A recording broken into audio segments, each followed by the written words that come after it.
स्वागत है आपका अपने YouTube चैनल पे। Myself Vijay Khandal from SMS medical college. आज अपन बात करते हैं कि आप बायोलॉजी के अंदर नीट के लिए अच्छा स्कोर कैसे अचीव कर सकते हैं। ठीक है, अब देखो, ये कुछ 4-5 चीजें हैं जो तुम्हें करनी है। इनके बिना बायो में अच्छा स्कोर तो दूर की बात, तुम बोलते हैं सिक्योर स्कोर होता है क्वालिफाइड मार्क्स के लिए ना, मतलब 400-500 नंबर के लिए, वो भी नहीं कर पाओगे। क्योंकि अब तुम्हें पता है कि जो नीट के अंदर बायोलॉजी का वेटेज 50% है, तो अपने को बायो तो एकदम बिल्कुल अपनी अच्छी करनी है। ठीक है, जिसमें अपन एक नंबर अपना कटना नहीं चाहिए। आपको पता है कि कट ऑफ कितनी हाई जा रही है, 660 प्लस तो सेफ जोन है। तो अब देखो, तुम्हें 660 के लिए मतलब तुम्हें बायो में तो अपना पूरा स्कोर करना ही है 350 या फिर 360 ही मान लो आप, तो आउट ऑफ आउट। ठीक है, या तो इतना तुम्हें स्कोर करना ही है, तभी बायो में मजा आएगा, तभी नीट में अच्छा स्कोर आएगा आपका। ठीक है, अब ये 5 चीजें हैं। इनके अलावा सबसे पहले जो जरूरी चीज है वो है 3-4 चीजें। वो क्या है देखो, एक तो कमिटमेंट कि मुझे बायो में, केमिस्ट्री में, फिजिक्स में यानी नीट में अच्छा स्कोर करना ही है। तो खुद से कमिटमेंट कर लो कि हाँ, मुझे नीट में अच्छा स्कोर करना है तो करना ही है। दूसरा, कॉन्फिडेंस भी रहना है। ऐसा नहीं कि एक दिन तो जोश जोश में पढ़ रहे हैं, सेकंड डे नहीं पढ़ रहे कि यार नहीं, मेरा नहीं होगा, कितनी भीड़ है, मेरा नहीं होगा। हो जाएगा, बस खुद पे कॉन्फिडेंस रखो और बी पॉजिटिव, सब कुछ अच्छा होगा एक दिन जरूर। ठीक है, तीसरी बात, कंसिस्टेंसी। ऐसा नहीं कि एक दिन तो जोश जोश में पढ़ लिया 8 घंटे, सेकंड डे 6 घंटे पढ़ रहे हो, थर्ड डे 4 घंटे पढ़ रहे हो, फोर्थ डे 2 घंटे पढ़ रहे हो, कुछ दिन पढ़ ही नहीं रहे। ऐसा कुछ नहीं होगा यार। देखो, आपको लगता है कि एक दिन पढ़ने से क्या होगा, लेकिन जो बाकी बच्चे हैं, जो बाकी लाखों बच्चे हैं, वो हर दिन अपनी कंसिस्टेंसी के साथ पढ़ रहे हैं, और तुम एक दिन में नहीं पढ़ोगे ना, तो तुम उनसे पीछे हो जाओगे, और वो चीज तुम्हें नहीं करनी है। ठीक है, एंड फोर्थ चीज, सबसे इंपॉर्टेंट चीज है डिसिप्लिन। विदाउट डिसिप्लिन तुम्हारा कुछ भी नहीं होगा। इसी चीज में नहीं, किसी भी चीज में नहीं होगा, चाहे वो छोटी मोटी चीज कुछ भी हो, विदाउट डिसिप्लिन पॉसिबल नहीं होगा। ठीक है, तो ये जो मैंने बताई, कंसिस्टेंसी, कमिटमेंट एंड कॉन्फिडेंस और विथ डिसिप्लिन, ये चीजें तुम अपने आप में ले आओ, तुम्हारा कोई भी सिलेक्शन रोक होने से कोई नहीं रोक पाएगा। ठीक है, तुम्हें पता है यार, चीजें होनी चाहिए। कोई भी अपने एग्जाम की तैयारी करेंगे तो चीजें अपने होनी चाहिए, confidence, commitment, consistency and discipline. Without discipline, देखो, मोटिवेशन अलग चीज है और डिसिप्लिन अलग चीज है। मोटिवेशन एक टाइम तक रहता है ना, जब मान लो अपने को बस वो एक किक देता है पढ़ने के लिए कि यार अपन पढ़ लें। बट डिसिप्लिन का मतलब है कि अपन डेली वो चीज कर रहे हैं, मतलब जिसको अपने को नीड है, ये चीज मुझे करनी है तो करनी है। अपन बायोलॉजी क्यों लिए? डॉक्टर बनने के लिए। अपन डॉक्टर क्यों बने? अपनी मान लो कोई भी ड्रीम है, कोई भी गोल है, अपनी फैमिली कंडीशन है, या कोई समाज के लिए कुछ करना है, इसलिए डॉक्टर बन रहे हैं अपन। तो वो डिसिप्लिन है कि तुम्हें डॉक्टर बनने के लिए इस चीज को डिसिप्लिन से फॉलो करना पड़ेगा, तो करना पड़ेगा ही। विदाउट डिसिप्लिन कोई चीज पॉसिबल नहीं है। ओके, तो अपन बात करते हैं कि तुम्हें बायो में क्या क्या करना है। देखो, तुम कहीं से भी कोचिंग कर रहे हो, डजंट मैटर, ऑफलाइन कर रहे हो, ऑनलाइन कर रहे हो, खुद से सेल्फ कर रहे हो, कोई दिक्कत नहीं है। बस खुद में कॉन्फिडेंस रखना कि हाँ, जहां से मैं तैयारी कर रहा हूं ना, एकदम मेरा पूरा मैं 100% दूंगा। ठीक है, मेरा सिलेक्शन कोई नहीं रोक सकता, मैं अपना बेस्ट दूंगा और मेरा सिलेक्शन होएगा ही। तो पहली चीज ये है कि तुम कहां से भी पढ़ रहे हो, लेक्चर लो। ओके, अभी तुम्हारे पास आराम से सफिशिएंट टाइम है, उस चैप्टर के तुम नोट्स बनाओ। हैंडमेड नोट्स होने ही चाहिए तुम्हारे, क्योंकि उसको अपने को पता है कि अपने के लिखे हुए नोट्स है, तो अपने को वो रिकॉल रहेगी चीजें, और अपन सिलेक्टिव पढ़ेंगे। ठीक है, मान लो कहीं से अपन नोट्स ले रहे, उसमें क्या लिखा हुआ है, उसने किस चीज को क्या सोच के लिखा है, उन्हें पता नहीं है, तो खुद के नोट्स लिखो। तीसरा, तुम्हें साथ में एनसीईआरटी भी रीड करनी है। तो क्या करना है, तुम्हें किसी का लेक्चर लेना है, देन नोट्स लिखने हैं, देन तुम्हें पढ़नी है एनसीईआरटी। अब ऐसा कोई टॉपिक जो नोट्स में नहीं था और एनसीईआरटी में है, ठीक है, तो या तो उसको एनसीईआरटी में तुम लिख लो, ठीक है, उस नोट्स वाला चीज को, या फिर एनसीईआरटी को उस नोट्स में लिख लो। मतलब जैसे मान लो कि 80-90% दोनों में चीज सेम सेम है।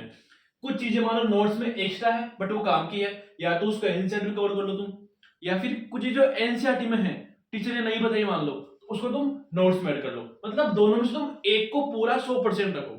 कि जब लास्ट टाइम होगा ना तो मैं दोनों में से एक चीज कोई भी फॉलो कर पाऊंगा आसानी से, मुझे बाद में मैं से भ्रम नहीं आए कि मैं क्या करूं क्या नहीं करूं। ठीक है, ये चीज तुम्हें ध्यान रखनी है। ओके, और तुम्हें एनसीईआरटी तो फॉलो करनी है, इसमें पेपर पूरा अपना 100% एनसीईआरटी से आता है। तो मान लो एनसीईआरटी तो दे भी है, उसको अपने को पढ़ना ही पढ़ना है, जितनी बार हो सके उतनी बार पढ़ना है। ठीक है, डायग्राम भी देखना है। ओके, इसके बाद तुझे तुम्हें करने हैं सीधे पीवाईक्यू। पहले तुम्हें पहले क्वेश्चन प्रैक्टिस नहीं करनी है, तुम्हें पहले करने हैं पीवाईक्यू। वो क्यों करने हैं तुम्हें, अब देखो, तुमने मान लो यहाँ पे लेक्चर लिया, तुमने नोट्स पढ़े, तुमने एनसीईआरटी पढ़ी। ओके, अब तुमने पीवाईक्यू किया, तो तुम्हें पीवाईक्यू करते ही आइडिया रहेगा कि ये चीजें अपने को तो अच्छे से पढ़नी है, कि ये चीजें नीट में बार बार क्वेश्चन आ रहा है, ये टॉपिक नीट में तो मोस्ट इंपोर्टेंट है, ये टॉपिक थोड़ा बहुत नीट में कम इंपोर्टेंट है, इसको अपन थोड़ा बहुत कम भी पढ़ सकते हैं। ठीक है, जैसे बहुत पार्ट थोड़े होता है एनसीईआरटी में, वो अपने नीट के लिए काम का नहीं है, बट पढ़ना तो अपने को। तो एक बार तुम देखो पीवाईक्यू, तुम्हें रहेगा आइडिया कि ये टॉपिक, ये क्वेश्चन या इस टाइप के क्वेश्चन नीट में आते हैं, अपने को तैयारी करनी है। क्लियर?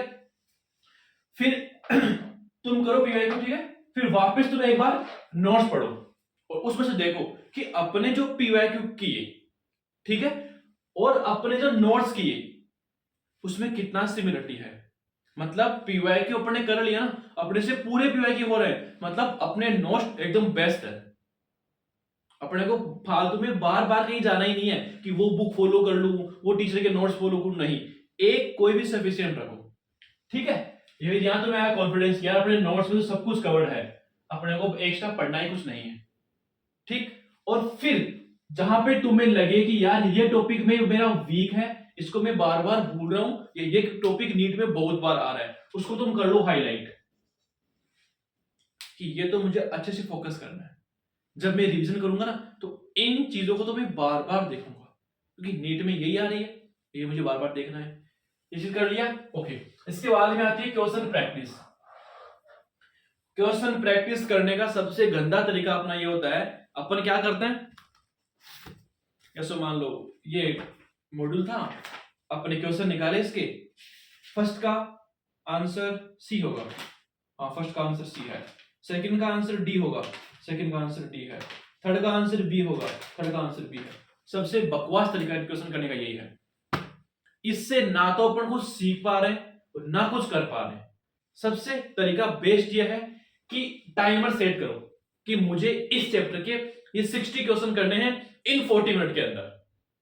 ठीक है, टाइमर सेट किया, रख कॉपी ली, क्वेश्चन फर्स्ट का बी, सेकंड का डी, थर्ड का जो भी है, ऐसे पूरे तुम 60 क्वेश्चन कर लो इन 40 विद इन 40 मिनट के अंदर।